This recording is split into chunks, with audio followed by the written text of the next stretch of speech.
Hi, today I want to talk to you about 4 favorite ambers. When I say favorite, I don't mean my favorite. I mean other people's favorites. Common favorite ambers from 4 different houses. All of them are unisex except one is geared towards women. But a lot of men wear it. So here, I'm going to show you what I've got. I'm going to start with this one. This is by Maison Kurkdjian, and this is Grand Soir. And then next is Obsession for Women by Calvin Klein. And then next is Jovoy, Ambre Premier. And last but certainly not least is Serge Lutens, Ambre Sultan. Ambre Sultan. This one was recommended by a viewer and a subscriber of this channel. Told me I need to get my nose on this if I'm really serious about ambers. So I made haste and I did so. So I'm going to look at all these 4 ambers today with you and talk to you about what amber is and what these specific ambers have to them, what kind of, tone, what kind of story they have, and it should be fun. From the house of Maison Kurkdjian, I have for you Grand Soir. I'm calling this a favorite amber. I don't think it's not like necessarily his best amber, but you know what? This might be the only one that I've tried by him. I bought this probably 2.5 years ago, maybe longer, and I've used most of it. I have retired the bottle, so I'm using it just for testing purposes, like to refer to what this is like. So this is going to be the sweetest one that we have. There's more vanilla in it. And I haven't even looked at the notes for these perfumes recently, let's say. So then Calvin Klein, a bottle of Obsession for Women by Calvin Klein. This, for me, is a reference perfume. Like, because of how deep and kind of bitter, or on the verge of bitter, this amber is, it stands out to me.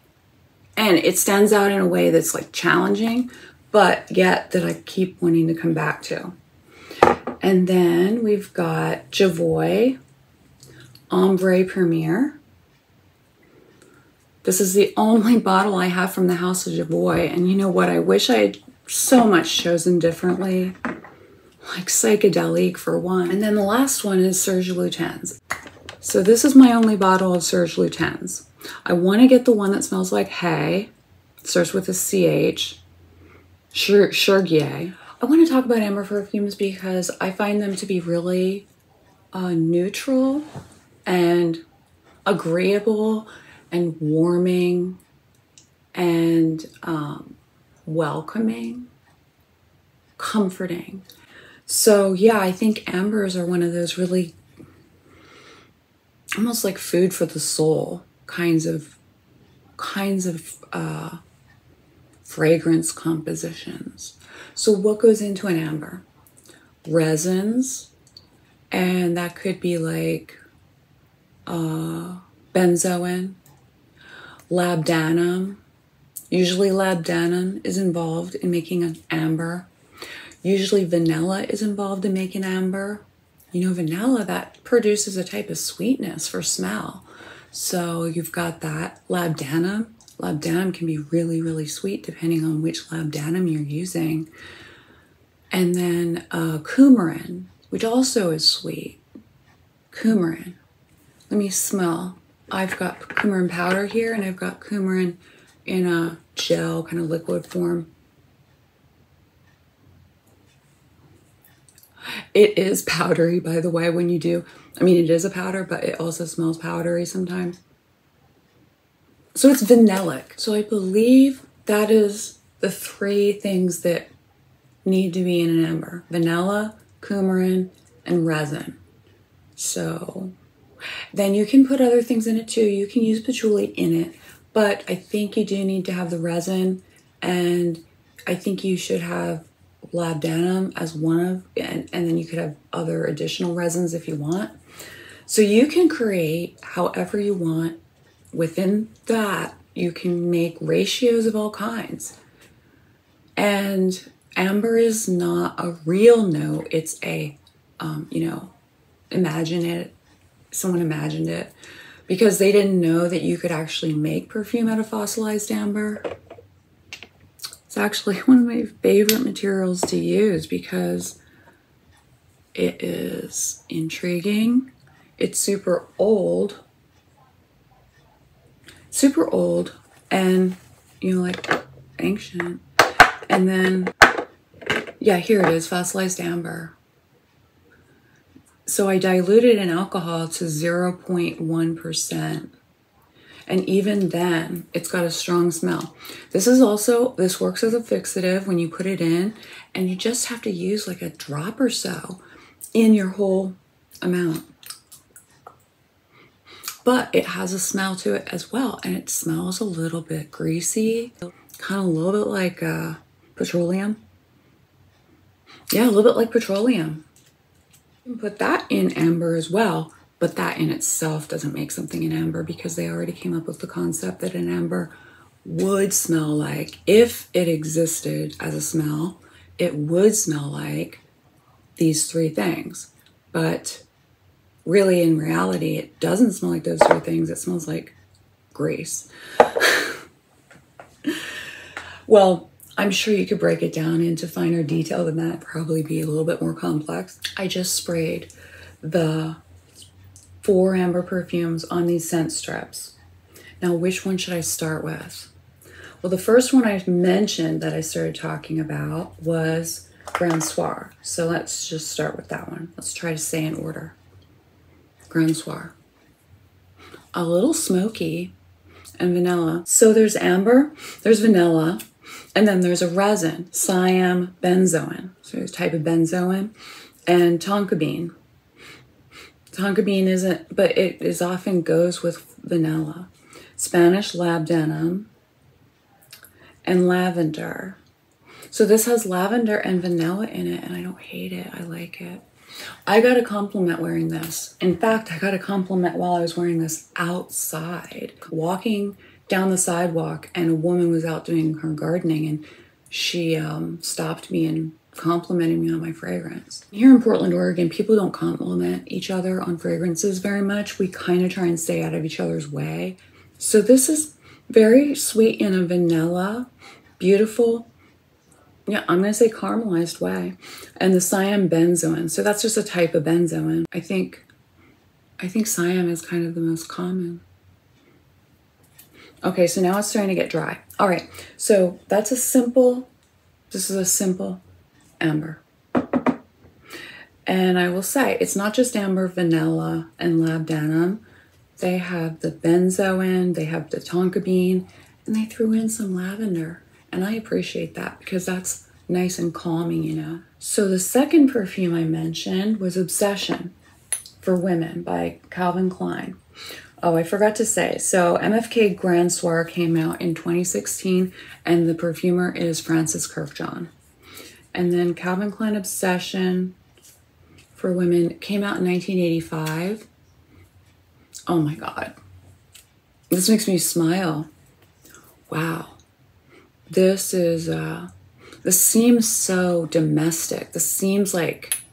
This reminds me, I don't know why, this seems like it's for married women to wear.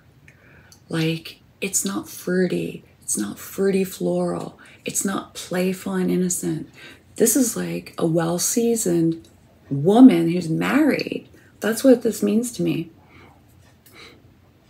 But there's something nice and interesting. Is there orange in here? Let me see. Top notes. Okay, this is listed as top note. Vanilla. Basil. Basil? Wow. Basil and a amber. This is why I love this perfume. Bergamot. Mandarin orange. I love things when they have mandarin orange. I don't even consciously think of it. I just have started to notice that the things I like have mandarin orange in them.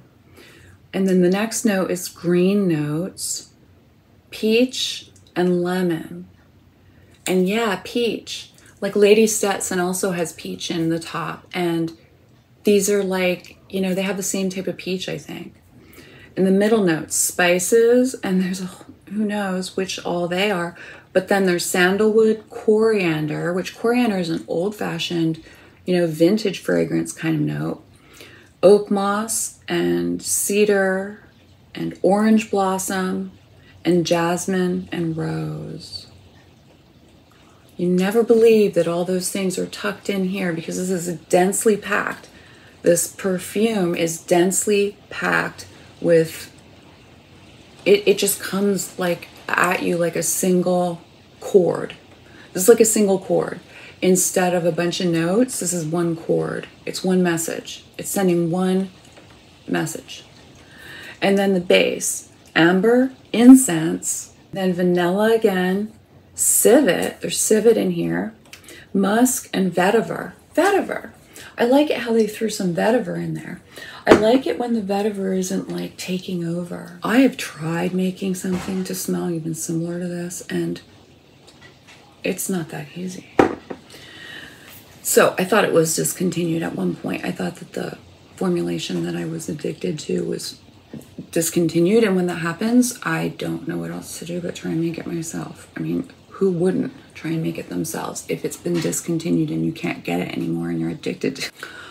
I feel like I should be able to say more about this obsession for women, but I just can't. What's the perfumer's name? Jean Guichard. 1985, this was launched. I don't know if I ever smelled it on anyone when I was growing up, but hey, how would I remember? Okay, so the next fragrance is, I think we did Jovoy. Next, Ambre Premier. This one's going to be interesting and complex. I can just tell from the main accords because there's a lot. So this is from 2011, and the nose behind this fragrance is Michelle Saramitot. Saramitot? I don't know how you pronounce her name, Saramitot. So the notes. Oh wow, this is like way sweet. Okay, so this reminds me a lot of labdanum. That's sweet, the sweet kind of labdanum. I've got like 3 or 5 different kinds of labdanum because I was trying to figure out what was up because I couldn't stand this. This is the one, Labdanum Absolute from P&N. Yeah, this is sickeningly sweet. This is like, it's like you screwed up on the amount of molasses that you would use. It smells like molasses, kind of. Yeah, so there's a lot of that in here. I can tell in Ambre Premier. What are the notes? Okay, top notes, spices and citruses. I mean, yeah, citruses, but not like the... So they have a picture of citruses, but that's just a generic picture. I don't know which the citruses are. I'm going to guess orange and lemon. Okay, middle notes, rose. I'm still working on trying to identify rose when they underdose it like that, when it's like a supportive actor, but not like coming straight out. And then the base notes are amber, vanilla, and patchouli. Nice. I'm glad they threw in patchouli. It might be the only one that has patchouli. Let me check. So far, it is the only one that has patchouli. Let's move on to the next one. I mean, all I can smell is labdanum. I know, it's an amber, but it's really heavy on the labdanum.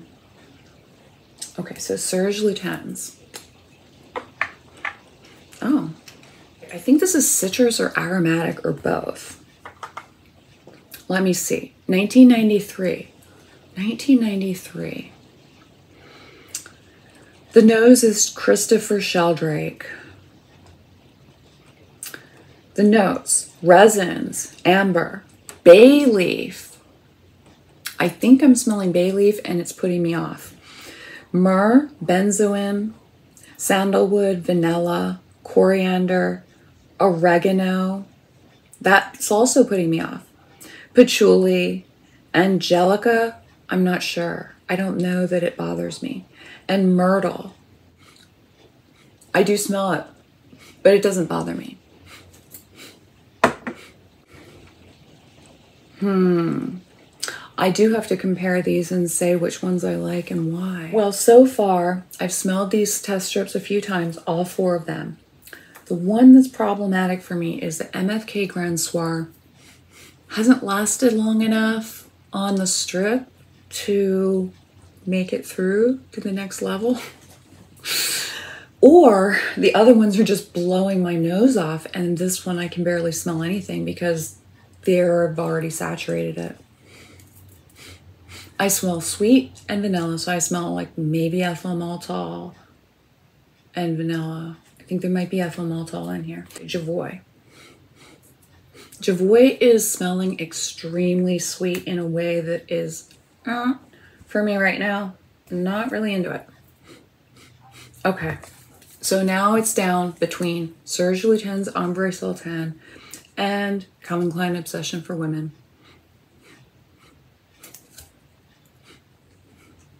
It depends on where you're coming from.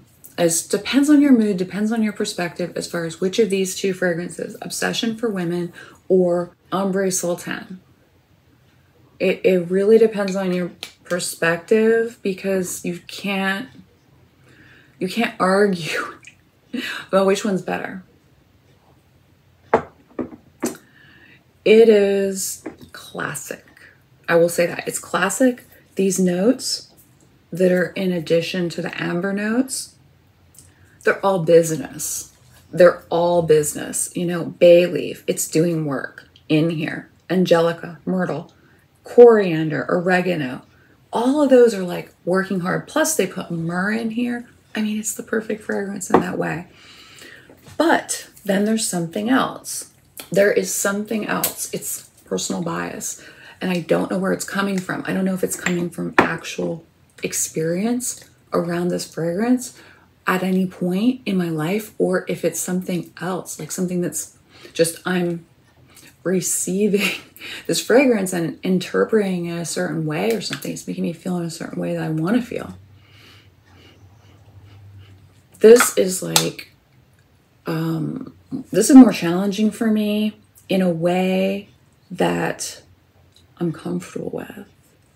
And this one is challenging for me in a way that I'm not comfortable with right now. That's what's happening. And when I look at the notes for this fragrance, they are more common. They're not common, but they're just more common than the notes for this. The notes that are being used here besides the amber are high quality because not everyone has a taste for it. Not everyone even gets a chance to have a taste for it because they don't get to experience bay in their fragrance, most likely, to the extent that you could smell it, like in here. And then this one has basil. Okay, that's not usual. It has green notes, which I wish we knew more about what that was, but it's probably kind of aldehyde that's got a green tone to it, and so they can't say anything specific because it's not coming from any source. Moving on with the notes. Peach and lemon. Peach gives this a retro feel. 1985. It was the 80s where peach was the thing. Because, like, remember I said Lady Stetson. So the middle notes, spices, that could be so many different things. Sandalwood, coriander. Coriander, that's retro. Oak moss, that's retro. Cedar, orange blossom, jasmine and rose. The way it's used in here is retro. And the way it's used in an amber, I don't know. I'm not saying it's original. I don't know for sure about that. But I just know that this is like a very specific fragrance. It has a certain effect on me. And then the base, amber, incense, vanilla, civet, musk, and vetiver. Civet, it has like a sharpness to it that sort of pierces through. Like, it is like urine. I think it smells kind of like urine. Let me see if I can get some. I have civet essence, and I believe these are all synthetically produced. Civet Absolute, synthetic. I believe these are both synthetic types, just 2 different types. Okay, now what does that remind me of? Oh, Oh, bad breath. Like if someone has bad breath and it smells almost like feces, like that's actually, and this one's different than that. Oh yeah. Wow. It smells like animal feces. That's what it smells like. Both of them do, but just in different ways, and one hits faster than the other one when you're smelling it. So yeah, there's civet in here, musk and vetiver. What it is this one's my speed. This amber is my speed right now. And Serge Lutens is other people's speed right now because they're there for those things that challenge me. This is more like resinous. What is it? What is the note that is seeming like? Oh, it's something woody. It reminds me of wood dust. What is it coming from? I don't know where it could be coming from.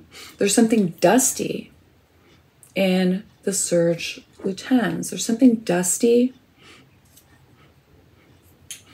What in here has a dusty effect? Wow, thanks for watching me go through these 4 amber fragrances and tell you what I think about them and compare them with each other. I think that these two won because it was favoritism on my part. I picked this one out of favoritism, and this one was picked by my viewer who knows a lot more about perfume than me. So